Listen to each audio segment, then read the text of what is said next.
నమస్తే, నేను Roja. Welcome to special debate. యుక్రెయిన్పై రష్యా బాంబులు కురిపిస్తుంటే రష్యా చమురును కొంటూ ఆ యుద్ధానికి ఆజ్యం పోస్తోందంటూ భారత్, చైనా, బ్రెజిల్పై అమెరికా ఘాటు ఆరోపణలు చేసింది. యుక్రెయిన్పై రష్యా దాడులు కొనసాగుతున్న నేపథ్యంలో రష్యా చమురును కొనుగోలు చేస్తున్న దేశాలపై అమెరికా మండిపడింది. America Republican senator Lindsey Graham ఇండియాకు వార్నింగ్ ఇచ్చాడు. భారత్, చైనా, బ్రెజిల్ వంటి దేశాలు చౌకైన రష్యన్ చమురును కొంటూ పుతిన్ యుద్ధానికి ఆజ్యం పోస్తున్నాయని మండిపడ్డాడు. ఈ కొనుగోళ్ల ఫలితంగా అమాయక ప్రజలు, పిల్లలు చనిపోతున్నారని, ఇందుకు ఈ మూడు దేశాలదే బాధ్యత అన్నాడు. రష్యా చమురు ఆదాయం లేకపోతే యుద్ధం కొనసాగించేంత సీన్ లేదని, అందుకే చమురు కొనుగోలుదారులపై ఒత్తిడి పెంచుతున్నామన్నాడు. ఇండియా ఇప్పటికే సుంకాల భారాన్ని మోస్తోందని, వచ్చే రోజుల్లో అది మరింత ఘోరంగా ఉంటుందని వార్నింగ్ ఇచ్చాడు. అమెరికా అధ్యక్షుడు డొనాల్డ్ ట్రంప్ ఇటీవలే భారత దిగుమతులపై 50% బెదిరింపు సుంకాలతో ఇరు దేశాల మధ్య అగ్నికి ఆజ్యం పోశాడు. రష్యాతో వ్యాపారం చేస్తున్న మిగతా దేశాలకు కూడా ఇలాంటి పరిణామాలు తప్పవని గ్రాహం హెచ్చరించాడు. రష్యా చర్చలకు బదులు క్షిపణులను ఎంచుకుందని, హత్యల్ని కొనసాగించాలనుకుంటోందని, అందుకు రష్యా వద్ద చమురు కొంటున్న దేశాలు కారణమని మండిపడ్డాడు. రష్యాపై యూరప్ దేశాలు మరిన్ని కొత్త ఆంక్షలు విధించాలని సూచించాడు.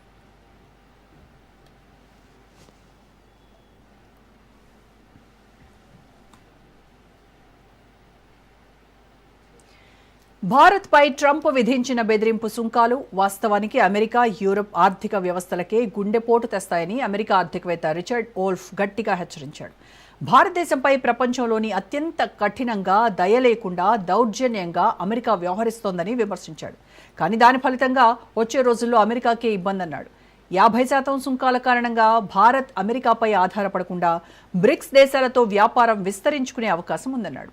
బ్రిక్స్లో బ్రెజిల్, రష్యా, భారతదేశం, చైనా, దక్షిణాఫ్రికా, Egypt, Ethiopia, Indonesia, Iran, UAE దేశాలున్నాయని, ఇవి ప్రపంచ ఉత్పత్తిలో 35% వాటా కలిగి ఉన్నాయన్నాడు.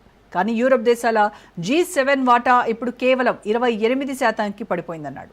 ఈ గణాంకాలను ప్రస్తావిస్తూ ఓల్ఫ్ ట్రంప్ సుంకాలు వాస్తవానికి బ్రిక్స్ బలోపేతానికి కారణమవుతున్నాయని విమర్శించాడు. ట్రంప్ ప్రపంచంలోని చాలా దేశాలను ఏకం చేస్తున్నాడన్నాడు.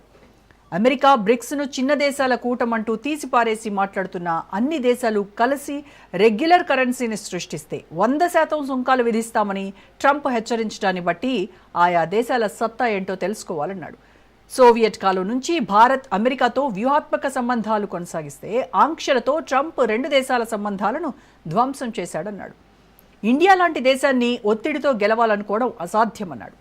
అమెరికా తనను తానే బలహీనపరుచుకుంటోందన్నాడు.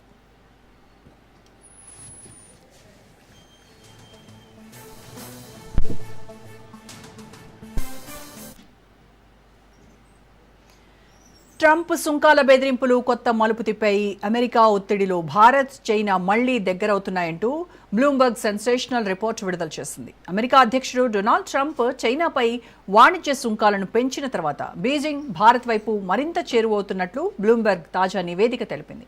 చైనా అధ్యక్షుడు జీ జిన్పింగ్ ఈ సంవత్సరం ప్రారంభంలో భారత రాష్ట్రపతి ద్రౌపది ముర్ముకు ఒక లేఖ రాశారు. ఆ లేఖ ద్వారా చైనాతో సంబంధాలను పునరుద్ధరించాలని కోరారు. ఆ లేఖ వెంటనే ప్రధానమంత్రి నరేంద్ర మోదీకి చేరిందని తెలిపింది. ఆ లేఖలో అమెరికా, భారత్ మధ్య ఏవైనా ఒప్పందాలు బీజింగ్ ప్రయోజనాలకు హానికరమని ఆయన ఆందోళన వ్యక్తం చేశారు. అదే సమయంలో ట్రంప్ సుంకాల బెదిరింపుల వల్ల ఇబ్బందులు ఎదుర్కొంటున్న భారత్, చైనా రెండు సంబంధాల పునరుద్ధరణకు ఆసక్తి చూపాయని నివేదిక పేర్కొంది.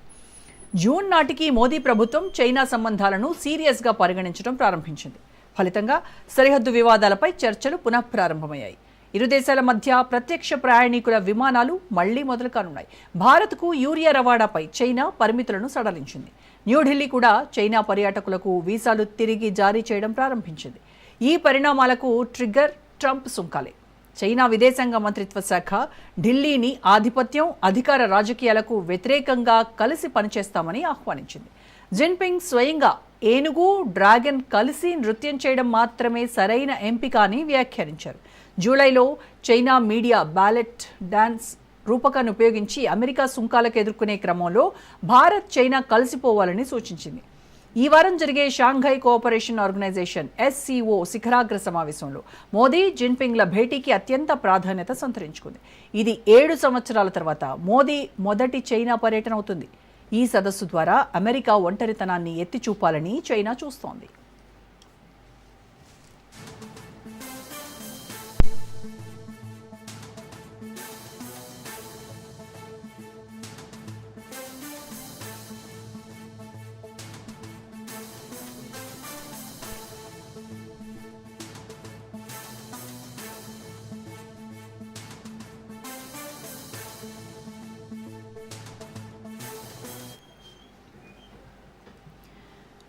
Make in India, make for the world అంటూ జపాన్ పెట్టుబడిదారులకు ప్రధాని మోడీ ఆహ్వానం పలికారు. జపాన్ రాజధాని టోక్యోలో ద్వైపాక్షిక ఆర్థిక భాగస్వామ్యానికి కొత్త దిశ చూపారు. ఇండియా జపాన్ జాయింట్ ఎకనామిక్ ఫోరంలో మోడీ ఆసక్తికర వ్యాఖ్యలు చేశారు. జపాన్ పెట్టుబడిదారులను ఉద్దేశించి చేసిన వ్యాఖ్యలు జపాన్ పారిశ్రామికవేత్తలకు ఇండియాలో ఆహ్వానం పలుకుతోంది. 2 రోజుల పర్యటన నిమిత్తం మోదీ జపాన్ పర్యటనకు వచ్చారు. జపాన్ ప్రధాని షిగెరు ఇషిబాతో శిఖరాగ్ర చర్చలు జరిపారు. జపాన్ ఇప్పటికే సెమీకండక్టర్ల నుండి స్టార్టప్ల వరకు జపాన్ భారతదేశానికి కీలక భాగస్వామిగా ఉంది. ఇప్పటి వరకు జపాన్ కంపెనీలు భారతదేశంలో 40 బిలియన్లకు పైగా పెట్టుబడులు పెట్టాయని ఈ సందర్భంగా మోదీ చెప్పారు.